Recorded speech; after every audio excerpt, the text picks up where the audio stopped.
We know this ain't right. Man, this can't be life. We gotta unite.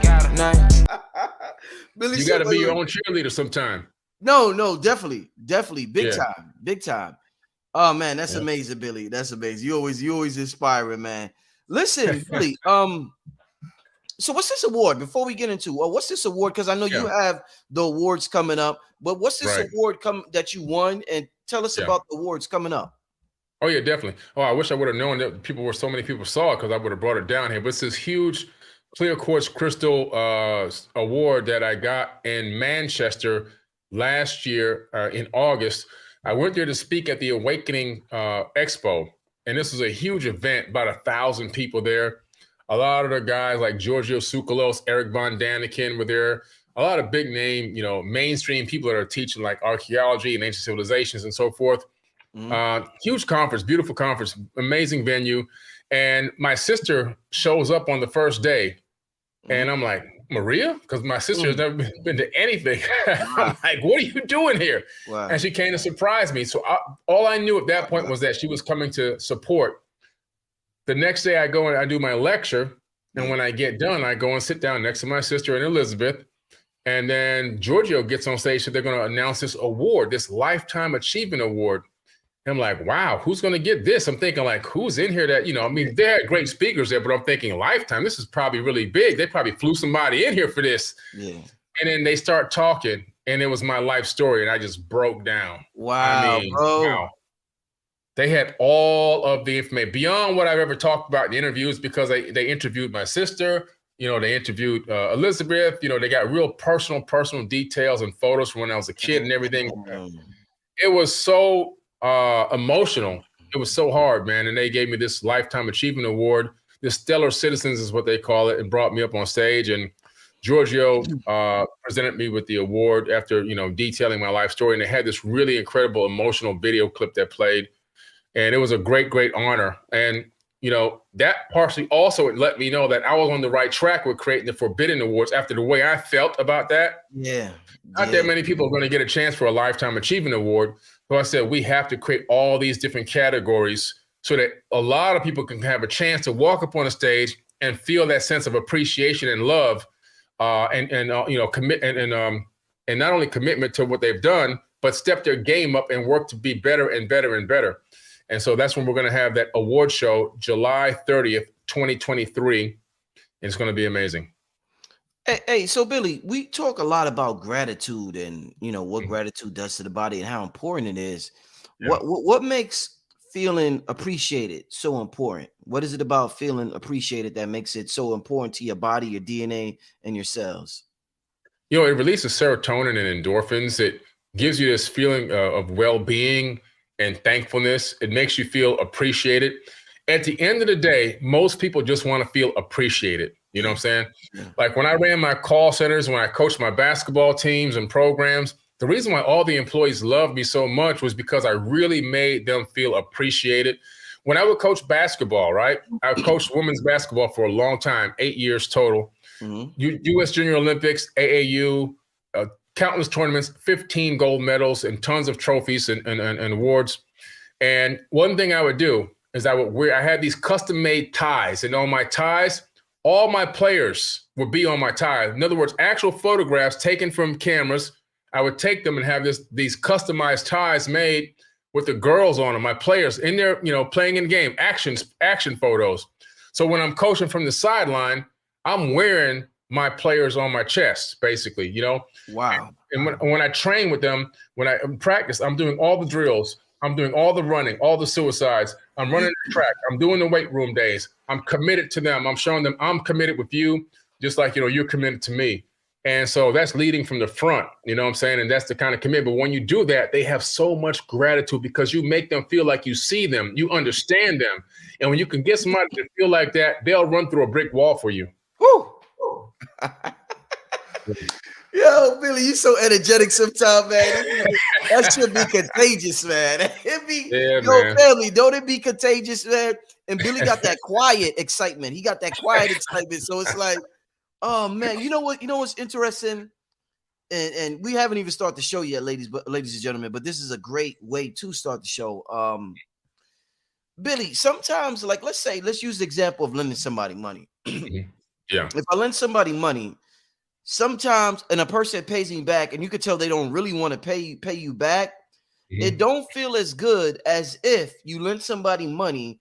They don't have to pay you back, but they say, thank you. I Yeah. appreciate it. That Yeah. thank you, that appreciation is better than even getting the money back, Billy. That's how Yeah. powerful that is. Just like you Yeah. said, feeling appreciated. Some Mhm. powerful stuff, man. So powerful because people will always remember how you make them feel. Yeah. That's the most important thing you learn, especially, when you're dealing with in coaching and business and you're interacting with people on a consistent basis, especially like even in this industry or in this field of conscious community type stuff and dealing with people and lecturing and workshops and classes. Mhm. People will always remember how you make them feel. And so that feeling, it trumps or outweighs the actual payback of the money. And so, yeah, you're right. The gratitude, man. I had a whole episode of gratitude on Amazon Prime Video. It was on there until the license just ended a few weeks ago, so it's gone now. But I'm probably going to have it resubmitted for a new license because it was one of my greatest episodes that I talked about gratitude for about an hour. It was Wow. pretty powerful. Wow. Amazing. Yeah. Amazing. So Billy, so to start the show, and before we start, one more time, if you can, before the show's over, if you could pull up a picture of the Forbidden Awards or anything you could pull up to show the people. I know you sent me something. I don't have it on me now, but if there's anything you want to pull up so before the show ends, we could show them, that would be great. That would be great. Oh, definitely. I have also the full commercial with no sound. It might be able to share from my side and play. I don't know. We'll see if it works. It should. You said that, before the end of the show, while you talking, I'm gonna find it and I'm gonna play that. But family, before we start talking about the conversation tonight, it's very important. I want all of y'all to support the Forbidden Knowledge Awards. It's going down July what, Billy? July 30th this year. July 30th. Kambada's going to be there. Family, Opening up. yo, family, listen, family. Me and Cambada gonna open up. I'm gonna tell y'all, we're gonna open up with. It's gonna be an epic performance of King of the Jungle. Yeah. It's gonna be an epic. We're investing money in this performance. It's gonna be family. I want to tell y'all, the mainstream rappers ain't got nothing on this performance that's about to go down. It's gonna be an epic performance of King of the Jungle. We're gonna open up the awards with. I advise everybody to attend. If you can't attend, make sure you view it. Billy explained how you could view it, on his broadcast, and as time goes by. But listen, me and Cambada is coming with that fight. And we're coming back later on during the awards to perform again. When we come back later, we'll perform a song from the Holy Ghost 3 project that will be out by then. But the first performance, family, to open up the show, y'all don't want to miss this. Y'all do not want to miss that. It's going to be amazing, family. I hope everybody, if we got 1,500 people in here, I hope all of y'all watch the awards. It's going to be amazing. Yeah, it's gonna be mine. But we got Havoc from Mobb Deep is gonna perform. I'm gonna perform. Don't sleep on me now. Y'all know I'm a Billboard producer. I've been on Billboard. I was on Billboard for 8 weeks. I heard you rapping one time, Billy. I could drop a couple of verses. I got some bars every now and then. I don't just speak on tracks. I drop bars too. Actually, one of the songs that I rapped on, Black Knight, actually made the charts with Havoc from Mobb Deep, Donnie Arcade, myself, and made the charts. And we actually got a chart plaque about 2 months ago. The song was playing over 1,000 times a week on mainstream radio. Whoo. Wow. Wow. Somebody's saying, where can we watch? Where can they watch it? So whoever can't make it to the event, we're going to live stream it on Forbidden Knowledge TV, and you'll be able to access it on Forbidden Knowledge TV. You'll have to subscribe to watch it, but it'll be on 4bk.tv. So get the Forbidden Knowledge TV app on your app store, Apple TV, Roku, Samsung TV apps, Apple TV apps, iOS App Store, Google Play Store. You'll be able to watch it if you can't get there in person. If you can come in person, we're giving away an Audi A4 live at the event. The car will be parked there with a big bow on top, but only someone who's in the audience will have a chance to win. We'll pull a random ticket number, and that person, if they're there, they're going to get that car that night, the title and the deed in their hand. And we're going to have a red carpet event. We have box seats available for VIPs, a pre-event mixer, It's going to be all the way live. It's going to be, like I said, above the Oscars, above the Emmys, above the Grammys, next level. And we're giving out these gigantic pyramid crystal, clear quartz crystal giant pyramids that weigh 10 pounds each, engraved with the winners' names on them. It's going to be amazing. Can't wait. Yeah. This is what it's all about. We shifting a paradigm, family. That's right. We've been complaining about the Emmys and the Oscars and all these award shows for so long, and they purposely look past real talent, for their agendas. And those days are over. The winners will be truly voted for by the people. The people will decide the winners. It's going to be an epic night, fam. It's going to be epic. And by the way, last thing is they have to go to forbiddenknowledge.com. If you can drop that in there, if they go to forbiddenknowledge.com, there's a conscious award link so they can vote. Voting is free. You can vote by text, and you can also vote by a web ballot. If you're outside of the country, you can vote for Richard. Richard already has you got a lot of votes, man. So if you want to see Richard win an award that night for a podcaster, go to the podcast section. He could be an influencer or a podcaster. So you go to the podcast section, go to the influencer section on the voting form. If you're going to text it in, just text in Richard Merritt and what category you want him to be in.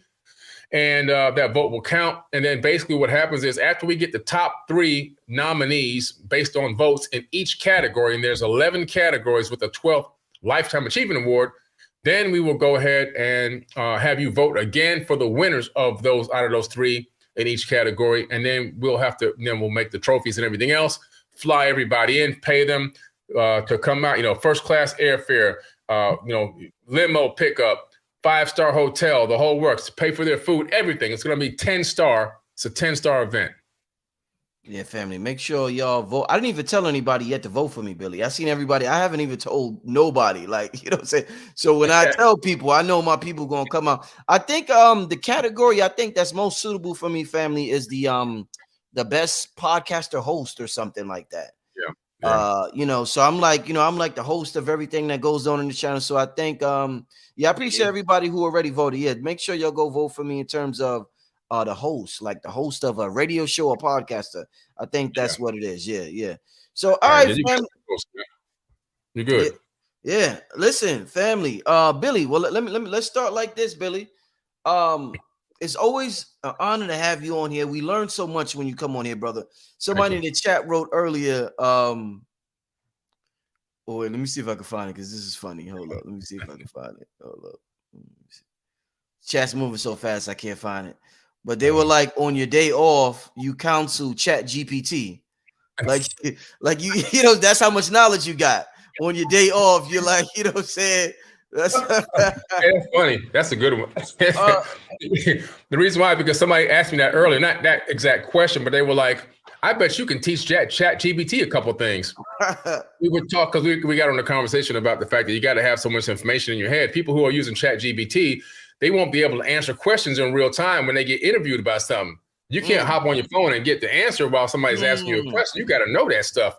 Right. And so that's how the whole thing came up. That was too funny. Indeed. So listen, so Billy, so as AI, speaking of ChatGPT, as AI becomes more influential on our society and we become more impressed by artificial intelligence and its capability, there's a section of us that's observing AI. And while we're observing AI, we're becoming more curious about our intelligence and our technology. So my goal is, as AI becomes more popular, I want to make our technology more popular. So tonight we're exploring what we call the human brain. Now, the human brain, some people just look at it as, just okay, it's just some this meat that you could just throw away or whatever. But it's actually pretty sophisticated what goes on in the human brain. And it's actually loaded with crystals that a lot of us aren't aware of. Let me just share this real quick. Before I even start, let me show this, Billy. And before we even start, let me start like this. Now, this picture has been flowing around the internet for quite some time, and it shows the human brain and it shows the universe and the similarities between the two. Looks extremely similar. Now we know about the hermetic laws of the universe, and we know about the law of correspondence. And we know about as above, so below, microcosm, macrocosm. We know about fractals. You teach a lot about fractals, Billy. My first question to start out with is, if the cosmos, when we look in the sky, I look in the sky, and according to this picture, according to the rules and the laws of the universe, as above, so below, I see a shooting star, Billy. Shoo! I see a shoo. Now, is that shooting star, could that be the same thing? If the universe is the cosmos, is the cosmic brain, is that the same thing as a neuron firing in my brain? With a shooting star, we got neurons firing all the time. So is a shooting star the same as when our neurons are firing in the brain, Billy Carson? That's a great analogy, because when you analyze what a shooting star is, you're looking at a comet that has entered the atmosphere. Even though it looks from your perspective sometimes like it's way out there somewhere in the space and it's just this flash of light, it's not really a star. A shooting star is actually a meteorite that has entered Earth's atmosphere and begins to burn up. But here's where it's just like a synapse between two neurons. So in your brain, you have neurons, and the neurons come really, really close together. They almost touch, but they don't quite touch. And in between that gap, guess what happens? A spark jumps from one piece of a neuron to the other neuron. It's called the jump across the synapse. That synapse happens, transfers information from one nerve to the next. The nerves actually don't touch. There's an arc that happens of energy that jumps across. Now, what is in a meteorite? We understand now through this panspermia theory, and we know now through looking at experiments of meteorites that carry all different types of things, including harboring everything that's needed for life, elements like hydrogen and water and helium, and some of the heavier elements that create some of the greatest swords ever made came from meteorites. King Tut's knife was made from a meteorite. But what does meteorites also have? So they have the potentials for life inside of them, and they can seed planets. So when you see that shooting star come and that thing is cutting through the atmosphere, and it comes, even if it doesn't touch the ground, it releases those elements into the atmosphere. It's releasing what? Information. When it hits the ground, it's then embedding information into the ground. So it's the same thing as a synapse. It's a cosmic synapse. Wow, that's powerful. Why does the neurons come that close? They fire off. Why do you think they don't touch, Billy? That's just the divine design. I mean, if you look at space, things are, AUs apart. So astronomical units. That's how we count distances in space in AU, right? So Earth is 1 AU from the sun. Think about that distance. That's only 1 AU. So when you take it down to the microcosm, it's going to be the same scenario because it's just a fractal. Right. No, definitely. Wow, that's extremely interesting. And I forgot to say before when I asked you that question that actually the eyes, and this is something that a lot of people don't know. If you watch this channel, if you're deep into metaphysics, you might know, or spirituality. The eyes are an extension of the brain. It's the only part of the brain that you can see or touch. So for those who may be watching this and may not know that the eyes are actually, you're looking at, when I see Billy's eyes, I'm looking at a part of your brain. Could you talk about that aspect? That's pretty interesting.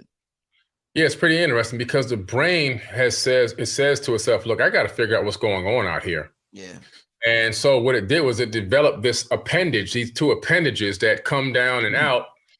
And even though the eyes themselves don't know what they're collecting, but the data is collected in the back of the retina upside down and then transmitted into the brain. And then the brain sorts it all out and then projects this idea of what's going on out here. But it's just amazing that if you look at all animals that have to maneuver through, most animals have to maneuver through this third dimension, their brains have developed these appendages called eyes, so that in some way, shape, or form, they can collect photons. So these are photon collectors. What's interesting about these photon collectors, as they collect the photons, each photon is harboring data. It holds on, it's carrying data. So the data is coming to the back of the brain. It's not just a standard photon, otherwise everything would just be white. Each one is slightly different, and the brain is processing billions of these things, per second. It's an incredible tool that was developed through a biological robotic system. That's really what we have here. Yeah. The idea and the understanding that we take it for granted how powerful our eyes really are. Yes. Yes, indeed. Indeed. So with the let me put this on the screen because this is some interesting stuff here. Hold up, y'all. Let me get this together. Because we're talking about the brain, crystals, we're talking about the eyes, and let me show this right now. There's something in the brain. All right. No, that's not it. Hold up, y'all. I got to get this together. I'm running late. Hold up, y'all. Hold up. All right. So, let me read this, Billy, because I want to ask you about this. We're talking about dark crystal. There's this dark crystal called magnetite, and I want to ask you about this, Billy. In 1992, Dr. Joseph Kursvink of Caltech published findings that the human brain cells possess a highly magnetic mineral known as magnetite. He believed that this magnetite allowed animals from bees to whales to navigate using the Earth's magnetic field. After researching human brain tissue, he found that most regions of the brain have 5 million magnetite crystals per gram, while the tough membrane that covers the brain had 100 million crystals per gram. It's estimated that every brain on average has 7 billion magnetite crystals, weighing a total of 1/1,000,000th of an ounce. He also found that magnetite interacts over 1,000,000 times more strongly with the external magnetic fields than any other biological material, including iron and red blood cells. So now I'm gonna stop there, Billy. This is something I wish I learned in school, and this is something that I think a lot of the some of the scientists say they don't even know what the purpose of the magnetite in our brain is. Right. But listen, Billy, to have over 7 billion magnetite crystals out in our brain, I wish somebody would have told us that. Don't that seem like something somebody should have told you? You got 7 billion. We should have known about that a long time ago, for real. I mean, that's huge. Yeah, brother. Tell me about this dark crystal in our brain called magnetite crystal that we got. Absolutely. So we have billions of magnetite crystals in our brain. They're all throughout the brain, but the majority of them are here in the back also. Like the vast amount are back here. Yeah. And what I discovered during my research on the brain and studying neuroscience, applied neuroscience at MIT, is that there's a combination of things that help to encapsulate the spirit inside the shell, to hold the ghost in the shell. One of the things is magnetite crystals in the brain. Because what do crystals do? They can pick up frequencies. We know that because Nikola Tesla he created the first crystal set radio. So crystals are capable of picking up and transmitting frequencies that can be decoded and heard. That's number one. What is a spirit? What is your light body? It's a frequency. I'm 99.1, you're 99.2, so forth and so on. It's only one consciousness transmitting Google's of frequencies. Google is a number, okay? Google's of frequencies. Right. And so what happens is your avatar body is attuned to pick up a specific point number of the frequency. The second thing is the neural correlates of consciousness. In biology, you discover there's 3 giant neurons wrapped around the inside of the skull, and it looks like a crown of thorns on a scan. You heard about Jesus with the crown of thorns. Ooh. Well, it's a metaphor because Jesus never put on a real crown of thorns. The crown of thorns is inside of each and every one of our skulls, and it gives us the capability to collaborate to higher levels of consciousness along with the magnetite crystals. And there's another thing, it's called the neocortex up here. The neocortex, which has to do with spatial reasoning, higher conscious thought, it also collaborates, it collaborates with the neural correlates of consciousness, and it also collaborates with the, I've been talking so long today, with the magnetite crystals. You want to take a water break? Take a water break. No, I'm okay. Okay. Then you have one more thing. Then you have the colostrum. So the colostrum, the neural correlates of consciousness, which are the 3 giant neurons wrapped around like a crown of thorns. Then you have the magnetite crystal, and you have the neocortex. All this works together, and it picks up and holds the frequency that's coming in an angle. Angle. That is your light being. That's your ghost that's inside this shell. it encapsulates that frequency and holds it in here so that you can animate this avatar body. Without those 4 things, this avatar body will go limp. You won't be able to animate it, just like the movie Avatar. Until that spirit is transferred into the avatar, it just lays there in that tank and that amniotic fluid or whatever it's in. So it's the same thing for us. They just copied that from real life, that whole movie. And so we are the ghost inside the shell, but a big part of that is the magnetite crystals. They also took people and put them in a laboratory with a giant bar magnet, and they put an EEG cap on their head to pick up the frequency of what the brain is doing. And then they moved the bar magnet around the room. And as they moved it, guess what? The magnetite crystals oriented themselves to the bar magnet, which means we still have the capability of navigating via electromagnetism or magnetic fields. We are just not aware of it. We've disconnected ourselves from being able to feel that. We become technological dummies. All we do is rely on exterior devices. We're not utilizing our own technology anymore. Billy said technological dummies. Wow, Jesus Christ. Billy, man. Hold up, man. Wow. So Billy, these magnetite crystals, now when you look at them, from a microscope, they kind of resemble this right here. And it looks kind of like a pyramid. This is a single magnetite crystal in the human brain. It's like a pyramidal cell, it looks like. Now, my question to you, Billy, and I'll read a little bit of this later for the family and the audience. But Billy, if we started out the show, Billy, talking about how when I look in the sky, I'm looking at the cosmic brain. Not only I'm looking at the cosmic brain, but it might be that I'm looking at my brain because number one, my eyes are an extension of the brain. And number two, the shooting stars might be neurons that's firing in my brain. We hear about, Billy, the pyramids in Egypt aligned to the stars. Is it safe to say, Billy, that the pyramids are aligned to the cells in our brain? Man, that's powerful. That's exactly what's happening. They're operating underneath the principles, the Kemetic principles, and those pyramids are aligned with star systems. It's a multifunctional system. Yeah. It's also a mirror of what's going on inside of our own brains because everything is based on fractals, and the ancient people knew this. And so when you look up at the stars, you're looking at yourself. When you talk to somebody else, you're talking to yourself. Yeah. There is only one entity, only one consciousness. Everything else is just an extension of the whole. That's all it is. And so when you look up at the stars, you are literally looking at your mind. You are the mind of God, and the mind of God is you. Yeah. And until people can really wrap their mind around that, they'll never truly walk in their true power. They'll always succumb to relying on saying, I'm going to relinquish my power and give it to an outside source and hope and pray that things are going to work out in my favor versus taking control of your life and understanding that the entire spark that made everything that exists in the universe is inside of every atom in your body, giving you that you are imbued with the same power as the creator of all.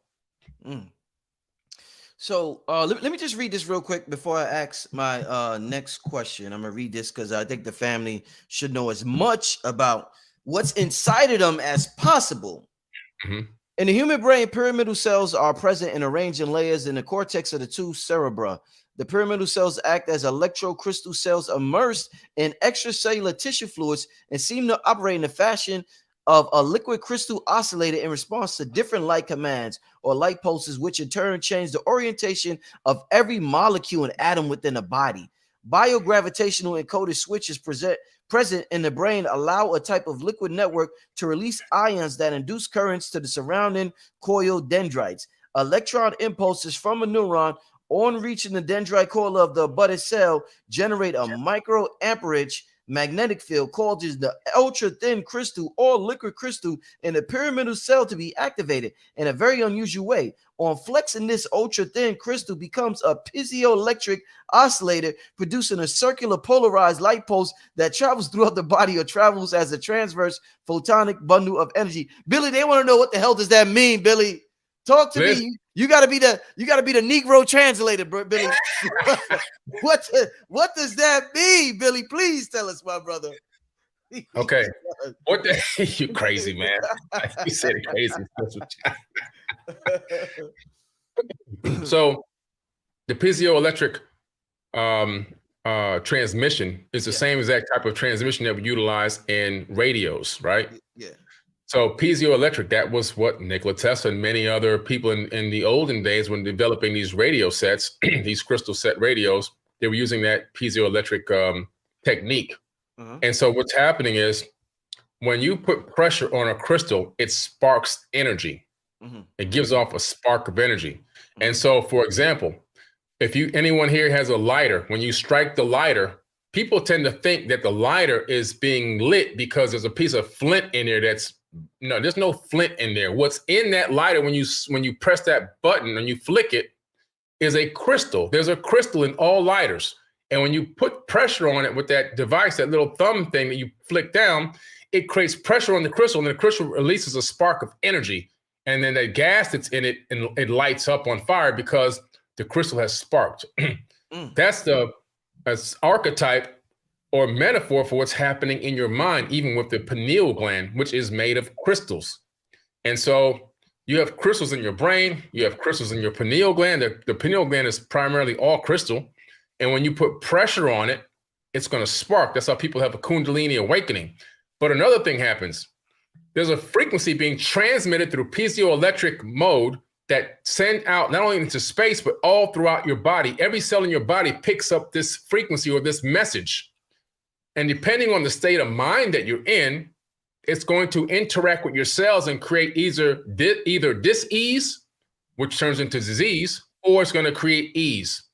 It's up to the conscious thought. So there's a transmission, even when you're not speaking, that's coming from the brain and these crystals that's going to wash down through your body and wash down through your DNA.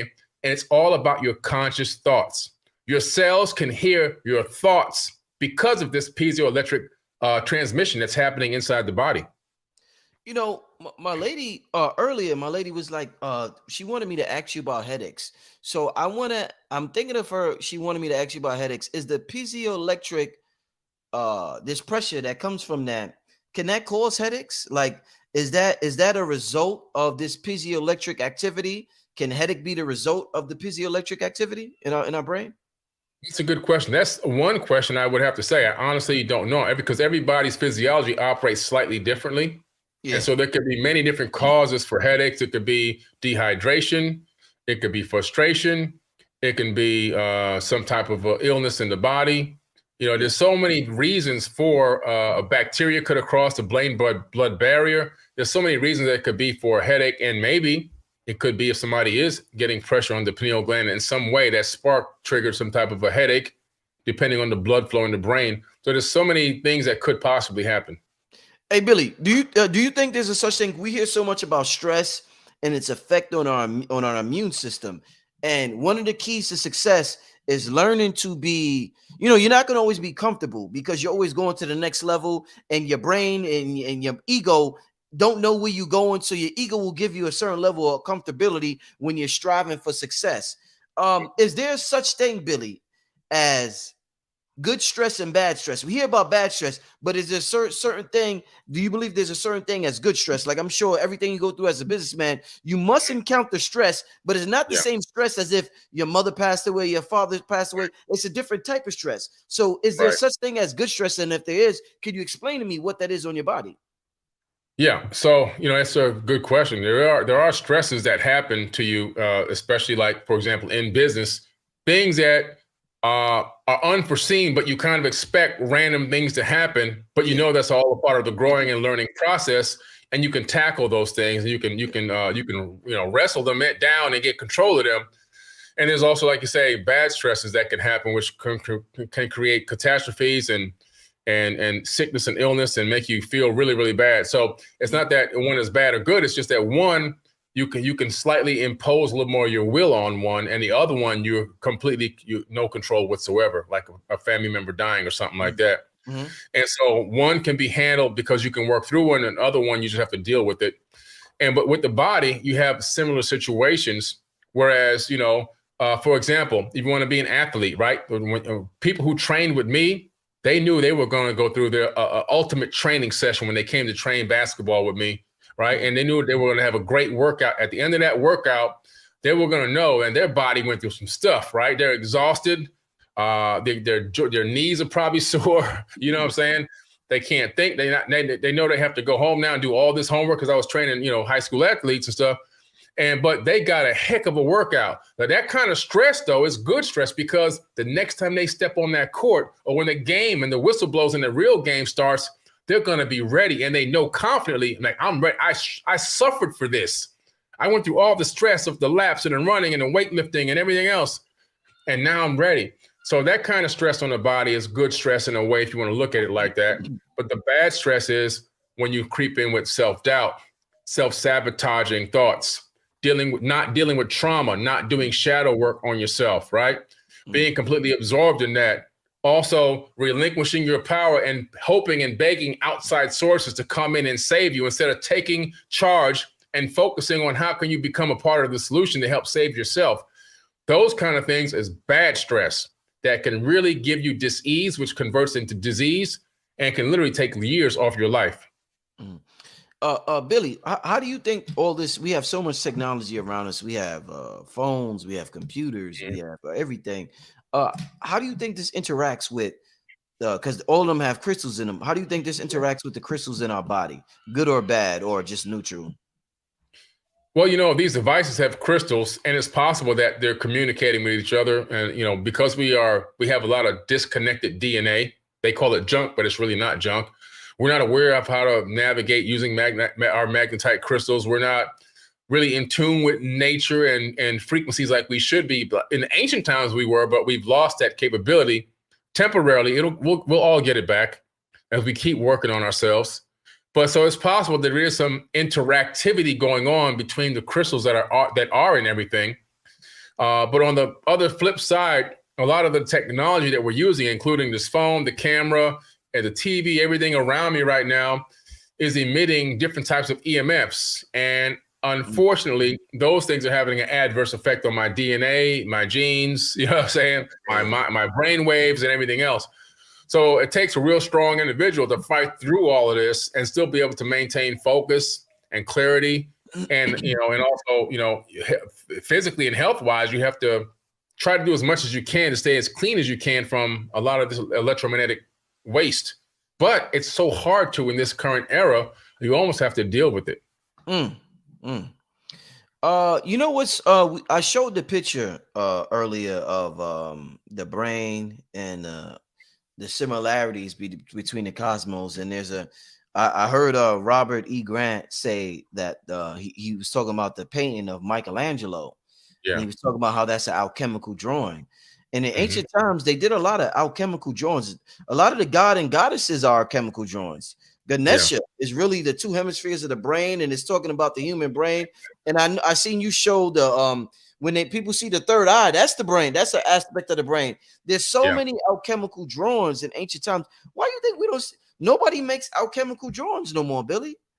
Like I said earlier, we become technological dummies. We're focusing on so much on this technology and answers come from this device, or we're not really teaching in school anymore. School, when I was younger, I'm going all the way back to the 70s, right? So I'm in school in the 70s, in grade school, and you had to learn everything. In junior high school, now going into the early 80s, I had to learn everything. You know what I'm saying? I graduated before 90s even got here. So there was no cell phones. Pagers had just come out. And so we had to know the information to take the test. Now what's happened is they're teaching kids how to remember answers. There is no real knowledge on how to actually solve the problem. Now, this is an issue. Kids are taught to memorize only the answers. And so if you go up to a kid and give him some type of a problem, that within schoolwork, if they don't have the answer memorized, they can't solve it on their own, most kids, because they haven't been taught how to figure it out. We have a society now that's being raised these last couple generations only based on memorizing answers, how to take a SAT, how to take all these different whatever these tests they got in school now. They have to get the best numbers on the best score. They're taught to memorize answers, but they don't know how to solve problems. And this is the biggest thing that's going on right now. We have a real issue here because these are the future. So going into the future, we have a couple of generations coming up right now that that really have no clue on how to solve a problem. And it's primarily because of all of this technology and having answers at your fingertips do all the work for you, and never really having to encapsulate and embrace the knowledge. You know, I'm so thankful I grew up back then, because I used to go through encyclopedias like I was eating breakfast. I was just devouring that stuff. Right. And luckily, I retained a lot of knowledge from that, and it gave me a good foundation to learn and ask myself better questions and look for more answers to things. But nowadays, man, it's just Chat GBT, Google, whatever. They don't really know what they're doing. They're just guessing. All they know now is 2 times 2 is 4, because I was told that 4 is the answer. I don't know why you get 4. So just like we need the mechanical stress, you're saying we need the stress in real life. We need the stress, man. We need that pressure, man. I gotta lock down and study for the next 4 hours. I gotta pass this exam. That doesn't happen anymore. It doesn't happen. Indeed.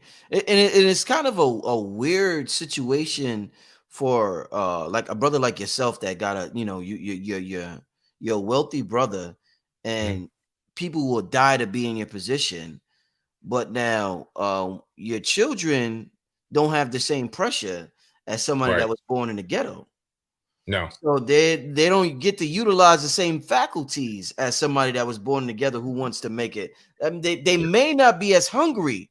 So how do you, from a realistic perspective, if we strive to be successful, but we know that a result of that success, this is crazy, a result of my success may have a negative impact on my child. That's the craziest shit in the world. To even think about my success might have a negative impact on my child. How do we allow our children to have a certain amount of stress without throwing them completely in the darkness to create or tap into their creativity, Billy Carson? It's really tough. I'm not gonna lie. I have 6 now. I had 5. Now I got a stepson now that I'm raising who's 10. Yeah. It's really hard because their life is nowhere near close to what the life I had. Yeah. And so it's about creating new challenges for them all the time. Things like limiting screen time. Now, my other kids are all grown adults. Fortunately, the majority of them grew up without the screens and everything else. But the younger ones, 26-year-old, I have a 27-year-old, a 23-year-old, and of course, Gabe, who's now 10. Those 3 got a chance to experience some screens. But challenging, like Gabe, screen time is limited to an hour a day. The cell phone has limits on it. It automatically shuts down. I think it's 1 hour of use on the cell phone per day, except for emergency phone calls, which can come through in and out. And also then, like when my kids were in school, I told my kids, I'm not paying for college. I am not sending you to college. If you want to go to college, you're going to have to earn a scholarship in athletics or education or grades, or both, a combination of both. But me personally, I'm not paying for it. And so I incentivize them as well. If you get all A's, straight A's on your report card, you get $500. If you get straight A's and 1B or 1B plus or 1B minus, you don't get any money. So it's either all or nothing, all or bust. And so I influence them that way. I just had to keep setting up all these different challenges. And now, through some of the classes that I've taught within the life insurance, my will and my testament, and my trust, the kids don't just get money if I pass away. You can't do that. There's a lot of rules they have to live under to be able to get any money after I'm gone. The first thing is this: you must come to my quarterly financial classes, my financial literacy classes I'm personally teaching. If you're not in attendance, either via Zoom or in person, you're not going to get any money, period. Okay, it will divert somewhere else. The next thing is you have to have a credit score of at least 700 or higher, or you're not going to get any money, because that tells me you can manage money a little bit. At least you got some knowledge on how to spend appropriately and pay your bills. You can't be sleeping on somebody's couch. If you're sleeping on somebody's couch, you're not getting any money. You got to be in your own place, apartment, a house, a townhouse. It could be rented. It could be a mortgage. Your name got to be on the lease or the deed for at least 1 year. If it's 11 months and 29 days, you got to wait a whole another full cycle year before you can get anything. You see, and it's all these different things, and you don't get, you don't just give the money away, otherwise they'll piss away. I got 5 grandkids now. I just had my 5th granddaughter born just 2 days ago. And so, thank you. You don't get anything until you're 18. When you get 18, you get a tiny taste, but then you got to fall in line with the rest of those rules. Even if I'm not here, there's financial literacy courses you must take, and you must pass tests. When they turn 21, they get a little bit more, and then they have to keep that cycle going. When they get 25, then they can get the rest if they pass all the requirements. And that's how you set up this strategic planning. You cannot just give these kids everything, because they will piss it away in a heartbeat, and all your legacy that you programmed and built and focused on will be just washed away within a matter of, probably 3 or 4 years. And then the rest of the future generations will have nothing to start with. I'm just curious, with all this information that we're talking about, do you teach them the quantum metaphysical information, or do you wait for them to come to you about it? Like, what's your approach with that? If they ask for advice, I give them my real solid, sound, advice, whether it's metaphysical, spiritual, aspirational, motivational, whatever it is, Yeah. If they don't ask for it, I don't push it on them. And each one of them has a slightly different thought process about the way life is supposed to go. So I don't believe in I think everybody's got to find their own path. They know, they've seen me, they know what I'm all about. My videos are everywhere. You know what I'm saying? They can see me whenever they want. But so because of that, if I see them doing something contrary to what I teach, I just leave them alone. I don't say anything. Everybody's got to find their own path. So, Billy, a major problem in today's society is depression, anxiety, people having suicidal thoughts. I get emails about that constantly. I see people in my comment section talk about that constantly. I talked to a brother named KT, the arch degree, the other day about, the serotonin levels in our body and how serotonin affects our mood. And the serotonin, 95% of it gets secreted in our gut. So a lot of what we eat affects our mood. Another part that is not talked about, the Earth's magnetic field, because we have these magnetite crystals in our brain and we're connected to the Earth's magnetic field, the Earth magnetic field affects our mood. So, Billy, if the majority of society is suicidal, depressed, and the Earth's magnetic field is causing that, is there anything we could do to change that? If the Earth's magnetic field is causing that, it seems like we can't change that shit, Billy. That shit's just bound to happen. Well, this is where you have to realize who you are. And these things begin to happen. So you got to begin to analyze yourself and notice the shift in your emotion. And when you begin to notice the shift in your emotion and your thoughts, you have to separate yourself from your thoughts. You are not your thoughts. You are the observer of your thoughts. Okay. You have to separate yourself from your thoughts and become the observer. And once you become the observer, then you can control the outcome a lot better. You can get yourself back in brain-heart coherence.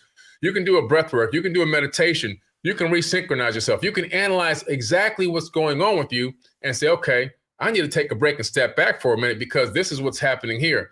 But the people that are not becoming the observer and actually thinking that they are the thoughts, they let the thoughts run away, and the thoughts will take you all over the place and run you ragged if you let them. So you think the Earth's magnetic field may be sending us negative thoughts at this time, if they're saying that we're connected to it and we're experiencing a collective depression? Well, when you look at I don't think that it's sending us negative thoughts. What I do think is happening is we know that magnetic fields have an effect on human consciousness. They did some studies with embryos of frogs at the ISS, and International Space Station, and they discovered something really interesting. That under different magnetic fields and under different gravitational fields, the embryos develop differently. And so it added for me some confirmation, and because I was looking into astrology and trying to see if astrology is all fake or is any of this real, because a lot of stuff they say is really incredible, but some people utilize it just, make a couple dollars and it seems like it's all fake. But once I saw these scientific studies, and I actually interviewed one of the scientists that was in charge of one of those studies, this is about maybe a year ago, at the other house that I had. And she really confirmed to me that these magnetic fields and gravitational fields have a special effect long-term on the consciousness of an embryo. Not only that, when there's a full moon, The police station puts more people on staff, and the hospital put more people on staff at the ER because they know there's going to be more gunshots, car accidents, and everything else. Some kind of way, we are influenced in a negative way by these fields. But only the people that are aware of their thoughts, that are the observers of their thoughts, can actually change the outcome. Wow. People that get caught up in the thoughts, they're screwed. Wow. So being an observer is extremely important. Being an observer of your thoughts.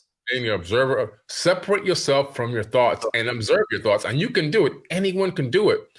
You can say, oh, wow, that's what I'm thinking. When I was having that little self-doubt situation a few days ago, right? And I had to go reach for this hat. I had to catch myself. Oh, that's what that's what you think you're all about? Come on now. Come on. You better walk around with the boss. And so, but see, that's being the observer. You know what I'm saying? The other person who wasn't observing, they would have let them thoughts run away with everything. And they would have self-sabotaged their opportunity, and they would have failed at the test. Whew, man. So, Billy, we talked about this before, since we're talking about the Earth's magnetic fields and, all this stuff dealing with Earth and everything. They say we only see, I think they say 0.0035% of the light spectrum. Yeah. Now, Billy, hold on now, Billy. If I told you, Billy, let me take your money and I'm going to give you 0.0035%, you will say, what the F? Are you crazy? But this is what we signed up for on Earth when we came down here. Yeah. That's a hell of a game to play to see that small percentage of the light spectrum. Right. Hell of a game. Well, yeah, go ahead. I was going to say, well, what's happening, what the setup with that and the reason for that is because you have two eyes to see, but one eye to look, right? So you really have this one eye. And it's about understanding that these eyes are just appendages that are limited. You can't see in gamma ray. You can't see in X-ray. You can't see ultraviolet. You know what I'm saying? You can't see X-rays. You can't see all these different multi-spectrums of light. But we have our spiritual antenna called our pineal gland. And the message here is these are limited, but this is unlimited. And so, most people point here, but it's really deep down in the center of the brain. Mm-hmm. And so it's really for us to learn how to tap into our spiritual antenna, our spiritual eye, and reconnect out to the universe via that and stop focusing on worrying about what this can see. Because these will lead you to deception. These will lead you to an illusion. This will connect you directly to the divine. Mm-hmm. Indeed. So as Earth raises its frequency, as Earth raises its vibration, do you think we will see more of the light spectrum? Like we'll see more colors. We'll hear more new sounds will be introduced. Like some shit we never heard before will be introduced because sound is light. Light is color, so there'll be a new color. Like this is Balupu, like a new color will be Balupu, and we'll be like, look at Balupu. This, you know what I'm saying? Do you think that will happen to humanity? New sounds, new colors, all types of new shit because we're raising our frequency, and we can see more and experience more of the light spectrum. I'll tell you what can happen. So all the possibilities for seeing more of the light spectrum is in our gene code. It's just not activated, right? Because a bird and us aren't that far apart, and birds can see in ultraviolet, but we can't. Yeah. And so when you begin to ascend spiritually and consciously as a planet, people on the planet, what could happen is when we get to a certain level, we could begin to activate genes that have been dormant for eons or maybe never even activated before that will give us the capability of tapping into other light spectrums, hearing sounds that we couldn't hear on specific frequencies we couldn't hear before. It's all about turning off or on a gene. You turn a gene on, all of a sudden you got superpowers. You turn that gene back off, you lose all your superpowers again. So it could be about the way our genes express themselves in correlation with how we ascend consciously. And that the higher we go, the more superpowers we get because the more genes are being activated. No, definitely. Wow, that would be an amazing time to live in, just having that understanding, because activating genes is heavily predicated. You talk about it, Bruce Lipton talks about it, the whole science of epigenetics, and the perception being the main influencer of opening up or turning on or off our genes. That's right. That Absolutely.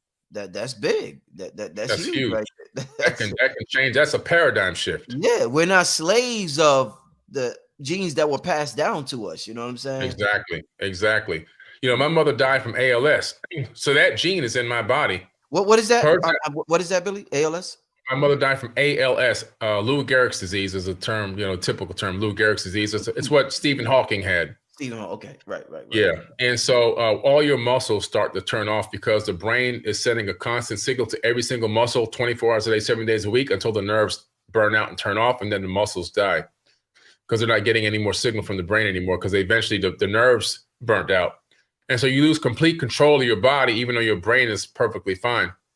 It's a really horrible disease to have. That gene code is in my body. Hers got activated for some reason. Something in her life, something that she went through, something she experienced activated that gene. You see, if that gene never got activated, she'd still be alive today, potentially. So it's all about gene codes, but that can also go for things like, there's a gene code that will turn on that can have you regrow a severed limb. There's a gene code that can have you withstand extreme temperatures. These are all in our bodies already right now today. They're dormant genes. That was one of the questions leading up, and this happens all the time. I understand how brilliant the universe is. If I have a question, the person I'm talking to will answer it sometimes before I even ask it. So let me just let's reiterate. Saying what you just said about turning on or off our genes. So you're trying to tell me if a person loses a finger at the age of 7, let's say the pinky finger, you're trying to tell me by the age of 20 or whatever limb, they could be an arm or a leg, they could grow it back based on turning off or on a gene? If they had the gene activated at the time the limb was already lost, you see? So it's a gene. They learned this from experimenting on lizards' tails, certain animals that can grow back appendages already. And they would turn the gene off and they can see that the animal would not be able to regrow the limb or the tail. When they turn the gene back on, then the animal can then regrow the limb or tail. If the limb has been gone too long and the limb has healed and sealed itself and everything else, and the nerve endings have gotten real tough and hard, then you're going to have a prosthetic. But if it's activated gene before it happens, in other words, we get to the level where this type of gene is activated in our body, whether through some type of biology or we've naturally evolved it, then if you lose a limb, you have the potential of growing it back. They have something. The human mind is so powerful. I think they call it phantom or something. Where, say, if you get a tooth taken out, you could still feel the pain from the tooth, even though the tooth is no longer there. One thing I noticed, Billy, and I was like, listen, I got to stop putting my phone in my pocket. I remember years ago, you got used to the phone vibrating in your pocket. The phone's not in your pocket no more. You start feeling it vibrating. You check, you like, hold up, ain't no phone in here. You like, my vibrating. What the hell is going on with me? So it's like, right? Your brain could get used to something so much that when it's gone, it still thinks it's there. That's some powerful shit. What's People going on? People with limbs have that problem. Yeah, what's going on with that, Billy? Well, what's that called? So the human body, it gets used to everything that's on here. If you had all your limbs from the age of 1 all the way to 20, and then all of a sudden you lose, your leg is amputated like below the knee. Yeah. Your brain still thinks that below the knee still exists. And so you'll go to stand up and forget, oh, shoot, I don't have that leg anymore. You'll actually forget that happened. And this works to our benefit because they can create prosthetics that actually can pick up a frequency from the brain and actually help you work that leg. This is science that actually already exists. Wow. And so because the brain can still send a signal to the missing limb that doesn't even exist anymore. Wow. And so prosthetics now can pick up the frequency from the brain directly to the new limb, and you can walk. This is, these are expensive prosthetics, but they exist. People are walking around through thinking about walking, and they have a leg that moves that's not even a real leg. So the mind is just that powerful, and it really, you can take somebody's hand and you can put it on the other side of a partition where they can't see it. And then you can put a fake hand right in front of them. And the hand that's behind the partition, you can rub it with a feather or a pencil or anything soft over the top of the skin, the hand that they can't see. But the fake hand, the rubber hand that's in front of them, they're looking at that. They never take their eyes off of it, even though they know their other hand is behind this partition and they can't see, but they can feel something on it. And then you randomly take a knife and stab the rubber hand. The people jump back and scream, ah, because the brain thinks it's their hand. Yeah. You know? Wow, this is some real interesting stuff, man. Yeah, crazy stuff. Man, listen, I don't want to keep you too much long. I know you did the brother Billy calls. Billy did 5 podcasts today, y'all. All right, man, I've been running. But you know what, Rich, I want to answer one quick question that I did see. Not a question, but a statement somebody put in the chat. Yeah. They were saying, when I was talking about regrown limbs, that it was far-fetched. I want them to go to Google and type regrow limbs genes. And I want them to see the National Institute of Health, NBC News, Science.org, The New Yorker. I want them to go to PubMed, which is one of the main science sites for scientific review of peer-reviewed science. Mm-hmm. All that's on that link. And then maybe you won't think it's far-fetched anymore. Indeed. Because I always bring the receipts. No, definitely, definitely, Billy. You see that smile? That's that cynicism. Oh man, I hear you, man. I hear you, Billy. I hear you. I always have the receipts. Nah, definitely.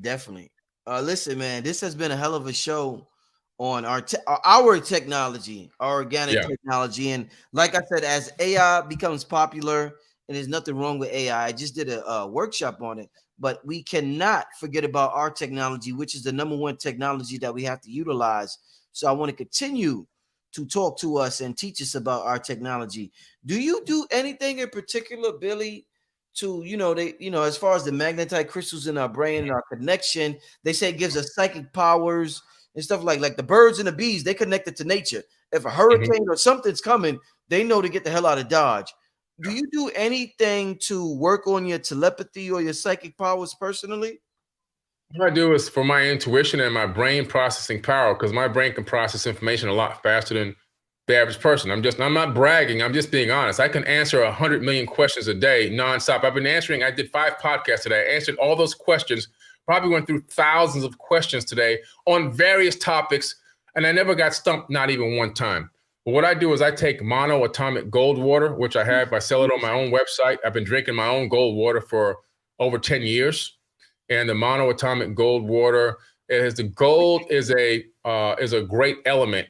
It's one of the greatest elements for speed of processing and electric communication. It's in microprocessors. It's in this microphone. It's in your cell phone. Without gold, we wouldn't even be able to talk to each other right now on this particular mechanism. And so imagine now something speeding up the way your synapses can move in your mind. We know that alcohol slows down your synapses. That's why you fall over and you talk slow. The monoatomic gold water speeds up your synapses. It gives you a supercomputer. It enhances the supercomputer, I should say. And so I drink a few teaspoons of monoatomic gold every single day. And so is it helping me? I don't know. All I can tell you is I got knowledge for days. Oh, no, definitely. I hear you, man. And that's the is there any because you're talking about the gold in the planet Earth. Is Earth the richest planet with gold in our solar system? Is that why the Anunnaki came here? Or is there another planet that has more gold than us? Or is that one of the benefits of Earth? We popping with gold down here. Earth and Mars have huge gold veins. And the thing about Earth and Mars is this: the planet is making the gold. The planet is making the oil. The planet is making the crystals and the diamonds and everything else. These diamond mines will never run out. The gold mines will never run out. The oil will never run out. That's why you can do an oil mine till oil till it dries out, right? You can shaft it until it's dry, and then come back in 20 years, oil's back in that shaft again. Why is that? Because that well is full of oil again, because the earth is creating the oil. It's creating all of these incredible gems and elements. So earth is incredible in that it regenerates itself in some kind of way. And they know that. So they've been lying about peak oil. They've been lying about the diamonds are running out. This stuff is not running out. The earth is rejuvenating and creating this stuff on an ongoing basis. And they know that. That's why this is like a gem in the Milky Way. This planet is like a gem, literally. Literally. So if Earth and Mars do that, this happens to be the two planets that are most suitable for humans. Then we the gold then of the solar system. Is it safe to say? If our planet produces the gold and our planet produces us, then we the motherfucking gold in the solar system then, Billy. Oh man, we the gold. We the gold. We got the gold. Wow. Yeah. And so it's incredible, and we need gold for everything. I mean, you can't have a computer, you need radiation hardened computer circuit boards to travel into space, but they need all gold circuitry. The satellites that collect the sun rays, they all need gold circuitry. They need gold reflectors for radiation. High-tech supercomputers operate purely on gold. Why? Because on gold, whatever you put in electrically on one end, you get 100% on the other end. There's nothing lost to friction. If I use a copper wire, I don't care what I put in on this end, I'm gonna have less on this side because of friction. So the electromagnetic field is gonna dissipate over length. Versus gold, you'll capture 100%. Wow. Hey, Billy, I don't want to keep you too much longer because I know you had 5 podcasts today. But I do want you to, and that's wow. If people don't know, that's absolutely, after one show, Brother Rich is tired. I'm worn out from thinking about these questions. My brain is running. So to do 5, the most I ever did was 2 shows in a day, and it was exhausted. So I could imagine doing 5 in a day, bro. So that's amazing. But before you get out here, one more time, I want you to tell the people about the Forbidden Knowledge Awards that's coming up in July and everything else you got coming up, brother. Yeah, thank you so much. The Forbidden Conscious Awards are coming up July 30th. My goodness. July 30th, 2023. That's coming up in just a few short months.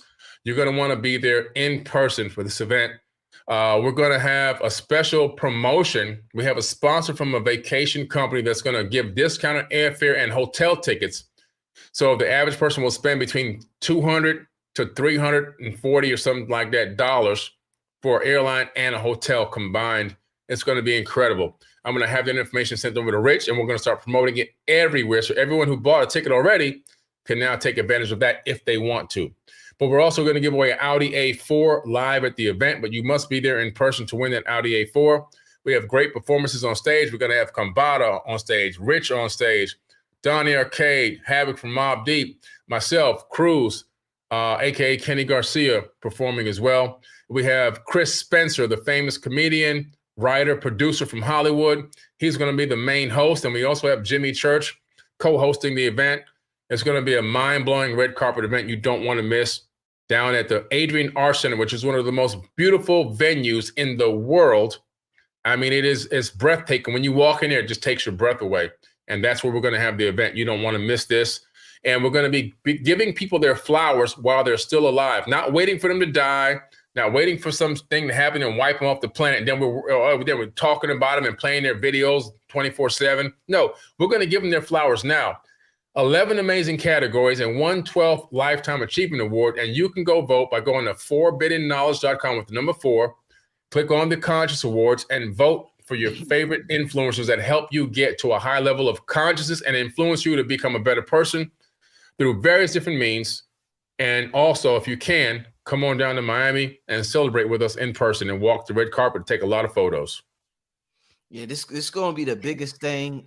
Consciousness has reached a new level. And I think Billy is the perfect person to take it to that level with the amount of work he puts in and his dedication and his passion for this stuff. So, I mean, Kambada is going to give an absolute epic performance, family, to open up the show and also later on during the show. So it's going to be amazing, family. I want all y'all to be tuned in. Make sure you go to forbiddenknowledgetv.com for more information. And with that being said, I guess we're getting out of here, Billy. I want to thank you, my brother. This is Black Magic, Billy Carson. Thank you for tuning in, family. We're signing out. See you next time. Peace. Peace.